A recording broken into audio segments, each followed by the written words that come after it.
Hello, whoever's listening to this. My name is Lindsay Weaver. I'm currently hiding in a vent. It is incredibly cramped and pitch black. My phone is the only source of light, and I cannot see very far. I'm only aware of one exit. I would specify my location further, since a vent is pretty vague, but I don't really know where I am. It's a house. I know that much, but I don't...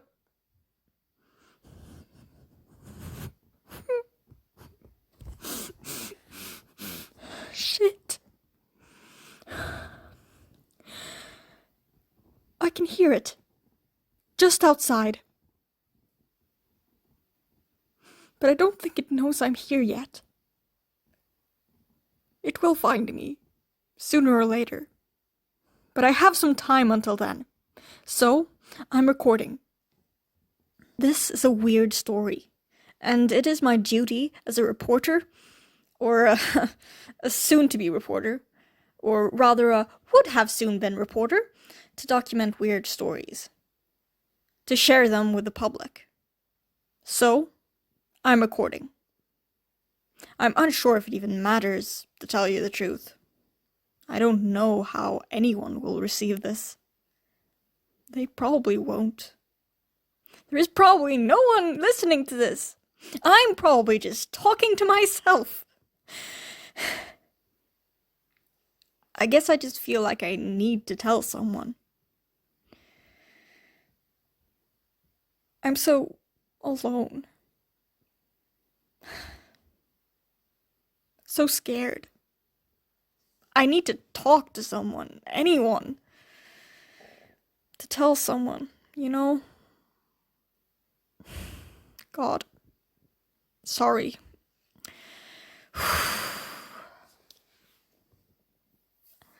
If this reaches home, I wonder if it'll reach anyone I know. Well, if you're listening, I just want to tell my parents and friends, I love you all.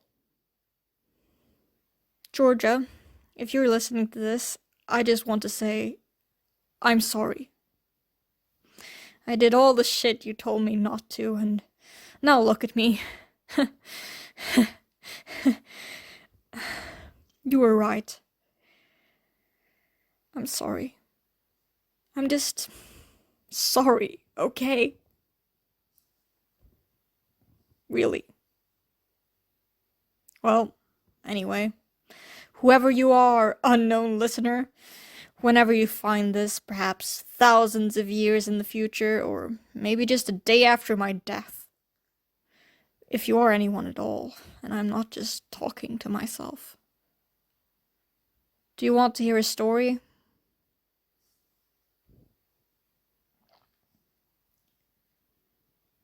It begins 7 years ago, when I was still in middle school. It begins as a normal story, one almost anyone, almost anywhere could have experienced. It begins with the arrival of the organist's son. I noticed as soon as he stepped into the room. It was just before summer break, and the classroom was stuffy and hot, air filled with drowsiness and sweat. I was not working particularly hard at my algebra to begin with, so anyone walking in at that moment would probably have received my full attention. But this boy intrigued me more than most. I think it was the way he was moving that caught my eye. There was something odd about it, something wrong. His shoulders were hunched and stiff, fists clenched tightly at his side, his head bowed toward the ground, long black hair covering his eyes. Though I could not see his facial expression, there was something about his stance that just didn't belong in the middle of a class, like he was prepared for an entirely different scenario than this one. He looked ready to leap into action, to flee or fight. I couldn't tell which. That frightened me a bit, but interested me way more. The boy stopped in the middle of the classroom, looking around, seemingly unsure of what to do next. Several other students had noticed him and were murmuring among themselves, assessing the newcomer with ruthless curiosity.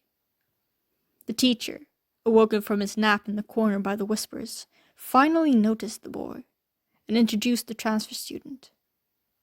Flynn Southard. In the years to come, that name would remain in my mind, a part of my past I was, for whatever reason, unable to forget. Flynn Southard. I remember, when he said it, Mr. Brady reacted. Southard? Like that organist, he said, or something along those lines. Yes, that's my dad, the boy responded, head still hanging low. Oh, I loved his music, Mr. Brady said, waving his arms around to show his unusual excitement. I haven't heard about him in a while, though. What is he up to these days? The boy didn't answer. He just shrugged noncommittally, staring down at the ground perhaps a little harder than before. That first break after math class was when I started my investigation. Worth mentioning here is perhaps my, at the time, largest passion. Detective stories. I adored those stories when I was a kid. I wasn't picky about what kind. Paranormal, children's, or the ones about gruesome murders that I was not supposed to read. I devoured them all. Of course, it was my dream to actually get to solve a case myself. I was certain that I would be a master detective, if only I got the chance to prove myself. Problem was, I had no case. Finding one was my top priority. So, whenever I saw something weird, I investigated it. And Flynn Southard was, in my book, definitely weird. So, as soon as class was over, I grabbed Georgia and pulled her aside. My assistant detective did not seem quite as intrigued as I was, but after some convincing, she agreed to join me in my investigating. So we set out, searching for the new kid. We found him standing by the swing set. I don't think I approached him very well. I think I said something like, "Your name was Flynn Southard, right?" He gave me a brief glance before returning to studying his shoes. After a while, he answered, though. Yes, he spoke quietly.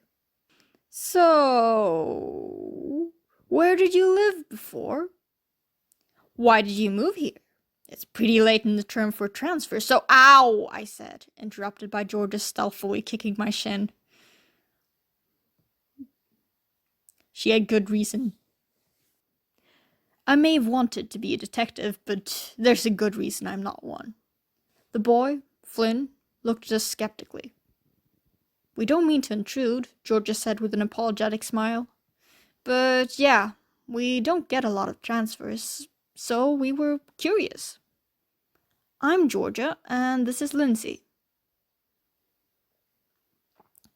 Oh, okay. I'm Flynn. Nice to— he began, voice barely a whisper. But before he could end the sentence, something in him seemed to switch. Suddenly, he jerked and spun around, nearly hitting Georgia square in the face. Hey, she exclaimed, taking a step back and eyeing him with anger. He didn't react to that. I don't think he heard it at all, because his face— it was filled not with fear, but pure, abject horror. His eyes looked up, seemingly focused on something, even though there was nothing there. Only a patch of hot summer air like any other. Then, in just a second, his face calmed, stiffening into an indifferent mask, and he turned around again and walked away without another word.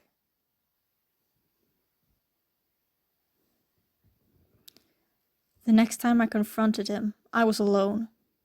School had ended, but I had stuck around, waiting impatiently for the suspect to finally exit the building.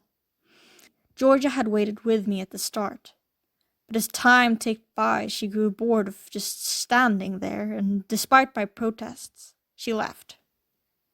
So, it was just me, standing in the corner of an emptying schoolyard, keeping a watchful eye on the door. I stood like that for a long time before he appeared. The sun was getting low, and the yard had emptied out completely. A crow pecking at something in the sandbox was the only other living thing around, and I was starting to give up hope entirely. But then I spotted him, walking in his odd way toward the gate. Finally. Determined, I walked toward him. He stopped when he saw me approaching. "What do you want?" he said, suspicion written all over his face. I decided to cut to the chase. Again, great detective. "What's your deal?" "My deal? You're not normal, right?"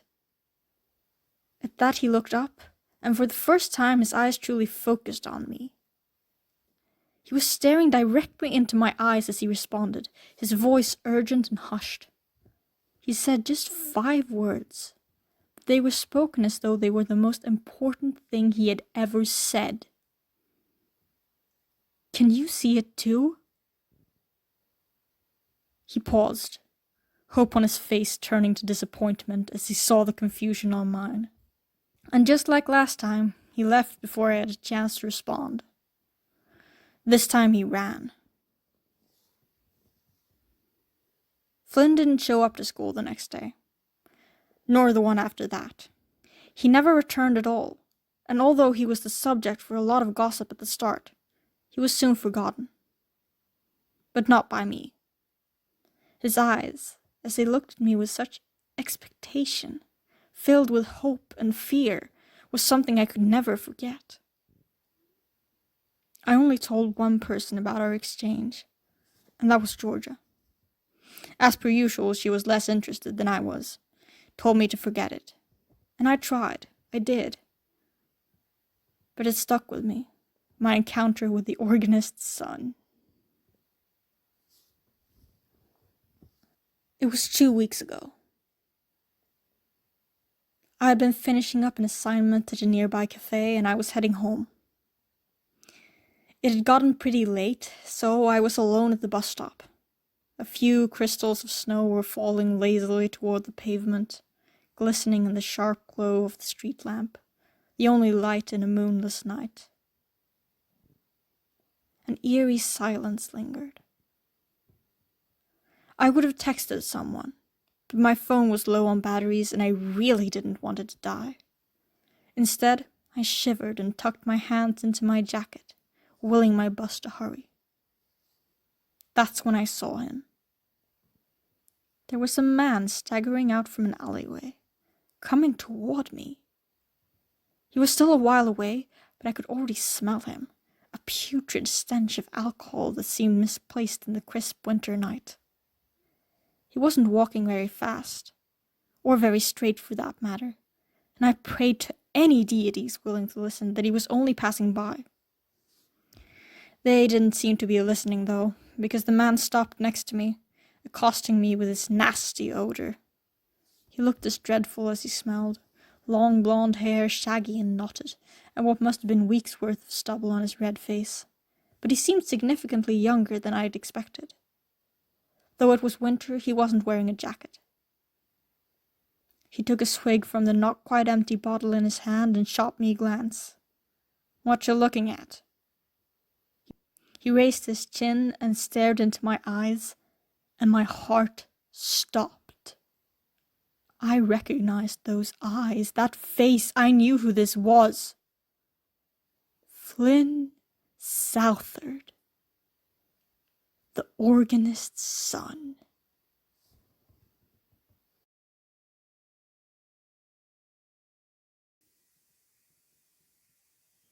The Organist's Son.